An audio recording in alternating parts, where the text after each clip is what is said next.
Hi guys, welcome back to another YouTube video this Monday morning. So today we're going to do a get ready with me video. You're going to help me get ready as we talk about where to begin after going natural. Like after I went natural, I didn't really know, okay, Sawa, what's next? What styles do I go for? What products do I use? Where to just start basically. So this is why I am here. You're going to be helping me do my makeup before I leave the house, and I will share a few tips, around 5. So stick around for all 5. So for tip number 1, you need to know your hair porosity before anything else. If you can even do this before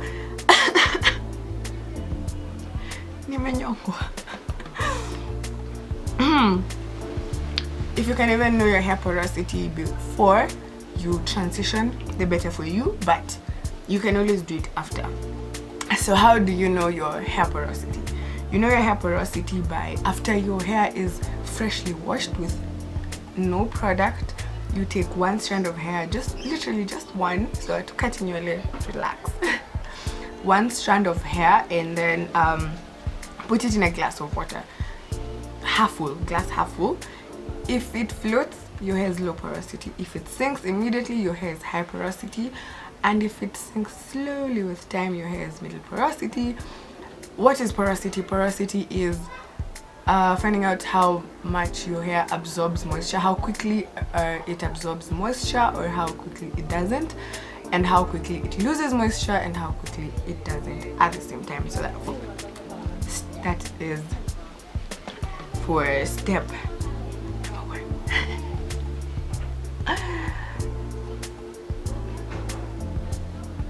So as for me, when I actually transitioned, I didn't do the big chop, but this tips are for whether you're doing a big chop or not, or you're just transitioning. You'd need to know all these things because natural hair can take some time. But before I even continue, I feel like I need to point this out, that natural hair can take time. It really can, and you just need to relax and just take your time with it. Just let it play out. Give yourself time to learn your hair, to learn which products work for you and whatnot. Yes. So for tip number 2, know your hair type. Now, knowing your hair type isn't really that important. It's not really that important. It doesn't really help you with anything product wise, or it just helps you with knowing which styles will work better for you, which styles will last longer for you. It's basically just for styles and for you just to be hair conscious, if we can call it that. Yeah, but it's not, it really does not have anything to do with, you don't really need to know it. It's not as important as hair porosity. And what are some of the hair types that are there? There is from 2A to 4C, but I have seen some people refer to 4D. So you can get it done professionally, or you can just search on YouTube or even Google some of your there's a quiz that you can do, which I might link in the description box if I find it. There's a quiz that you can do. They ask you about your curl pattern, they ask you how kinky, how dense it is, and at the end of it they ask you a series of questions, and at the end of it they tell you your hair type. And in that website you can still get some of the stuff to do on your hair if need be. So I'm just going to do a very simple everyday look, because I'm not trying to spend 2 hours hapa. So bear with me as I try to do this. I'm actually supposed to be leaving but I'm so late. Okay. I'm sorry, whoever is meeting me. This is who I am as a person. I'm sorry. Am I the only one who does eyeshadow before foundation and eyebrows also before foundation? I don't know, it feels like that should be how it's done. Let me see, Dre. Again, this is not me showing anyone how to do their makeup, because this is just me winging it, basically. Just something simple that I'd go to school or to hang out with my friends with. Just nothing out there. I'm going to blend.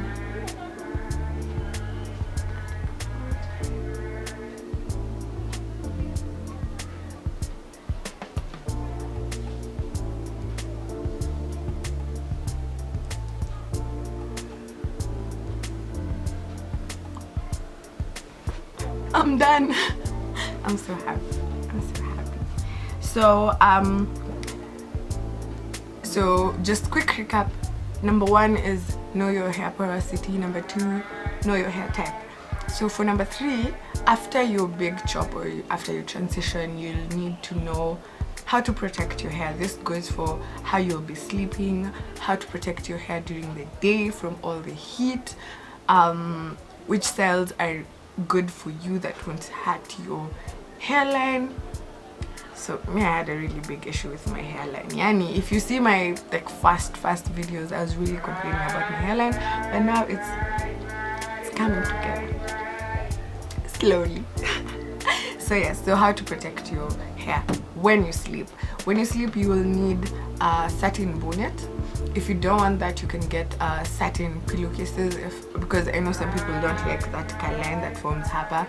I don't like it either, because sitaki kwanza kumassage huku in the morning when I'm late. So yeah, so there's that. So sleeping, remember, satin bonnet or satin pillowcases. Make sure your hair is moisturized when you're going to sleep, and sealed with oil at all times. So during the day, our hair, if you're a black girl like me, or you have type 4 hair, your hair really thrives off of moisture. So you want to make sure your hair is extremely moisturized, which is why you moisturize early in the morning after you wake up, and at night before you sleep. So make sure you moisturize and seal. So again, you want to try different kinds of oil. Some people like olive oil, some people like coconut oil, some people like castor oil, like me. But some people don't like this, because like castor oil, it's very thick. I like it, I have no problem with it. Some people like olive oil because it's not so thick. Some people like coconut oil, again, because of how it smells, or it's not so thick and it's still a sealant, and it can still be absorbed, unlike castor oil, which is just a sealant. So aside from that, what else can we put in the bracket of protecting your hair? Protective styling. So this is the part that's going to take, I feel like, the most time. Now, unless you are not like me, who had to take her time and learn how to do the styles, how to do a flat twist, how to do a braid. If yours just comes naturally, how does it feel to be God's favorite? So I had to take my time to learn this. We thank God there's YouTube, and then there's me who's on YouTube. I will link here. I'm not sure, but I will link one where I'm teaching you how to do a flat twist, and you can try it if you're newly transitioned, or if you want to try and see if that might work for you. Again, whatever style you come to depends on how fast you are or the time you'll be needing. So you'll need to practice these styles more and more to know, okay, sawa, this one takes an hour, this one takes 20 minutes, this one my hair will not dry in time before I have to go. The sun is doing its thing right now. surely when I'm shooting. It's hour, I can still be seen. Moving on. Yes, so this style is going to take 5 minutes, this one's going to take an hour. You will need to know which one works for you. Before I continue rambling, I keep forgetting to do, oh my god. When you're seeing a shame, what is shame? Look at the size of the thing that I'm. That. Sinaibu. We are not wasting this 2020.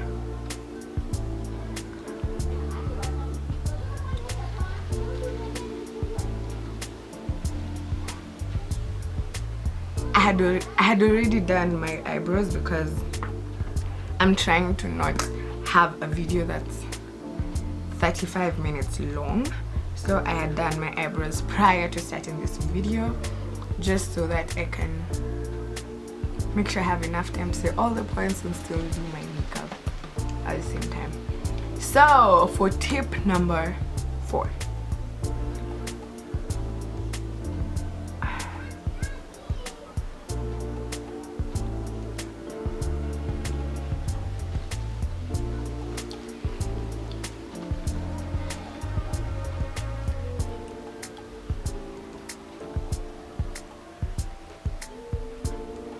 so for tip number 4, I'm going to be talking about the products to use.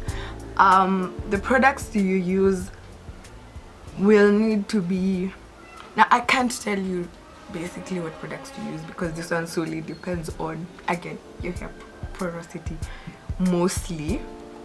But after you know your hair porosity, this is going to be very easy for you because you can at least know, do I need to use thick products or light products? Which ones work best for my hair? Which ones do I like the smell? Again, you will need to try a couple of this. You need to be mentally prepared that you're going to try a couple of products before you get what works for you and your hair. And sometimes even what works for you sometimes can just decide, as I was saying, even whatever works for you can decide, sis, not today, we're not going to work for you. So I'm done. This is my simple everyday look. If you bump into me in town, this is how I'll be looking. Sometimes, not all the time, because sometimes you just want to wake up and leave the house. So I was talking about products. So knowing your hair porosity will help you know, I need to use lighter products or I need to use thicker products for my hair. And if I use light products, will these products flake on each other if I mix these two? Because we rarely use one product on our hair. Rarely. So you will still need to try all of them. I feel like when I was starting to be a natural, everyone was saying that it's so easy, it's so quick to learn. After you get to a routine, that's all you need, your hair is gonna grow.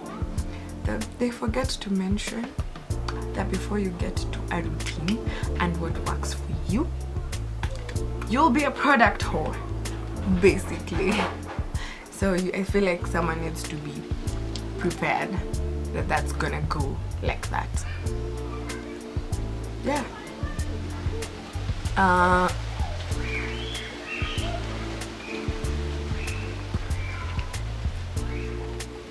I'm all done. I'm literally all done. And I have 30 seconds left. So for my last but not least tip, you'll need to know the order in which to use the product. So as for me, I was just winging it. Now kumbuka salon niliona shampoo first then conditioner, but in some YouTube videos you'll see them using just conditioner to wash their hair, so I was a bit confused. So here I am to help you out with that. You can use your shampoo if you have product buildup, but not on a weekly basis. Maybe twice in a month. Maybe twice in a month. or yeah, maybe twice in a month, and then the other times you can use conditioner, which is what is called co-washing. After shampoo, you condition and then leave, and no, you shampoo, condition, deep condition, and then you use a leave-in conditioner, which you're now gonna leave it on your hair. And you can also use a leave-in conditioner as your daily moisturizer that you just spritz on your hair in the morning and at night, like I had talked about in the moisture part of your hair, protecting your hair. Remember that? So yes, after that, now this is where, after the leave-in conditioner is where you decide now what are you doing with your hair. Are you going, whatever style you're using will depend now.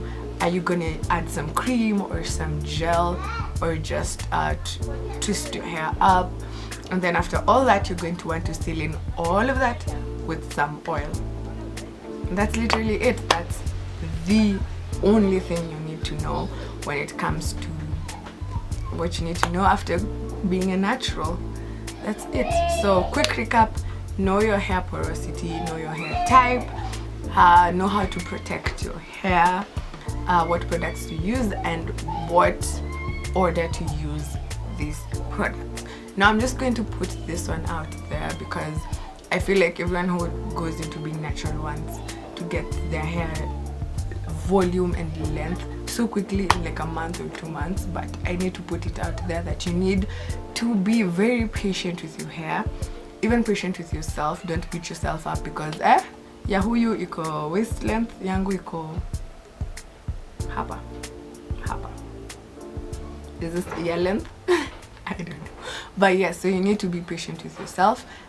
It will come together eventually. Eventually you do get the hang of it. So I'm all done. Hi, I'm back. I forgot to do an outro of this video, so we've come to the end of the 5 tips that I was going to share. Thank you so much for watching. If you have not yet subscribed to my channel, what are you waiting for? Go subscribe, like, share, comment, tell me what you think, which are some of the things you feel like someone should know. If you have any question in regards to any of these points or others, ask in the comment section and I will be sure to answer you then. So thank you so much for watching. Catch you in the next video. Bye.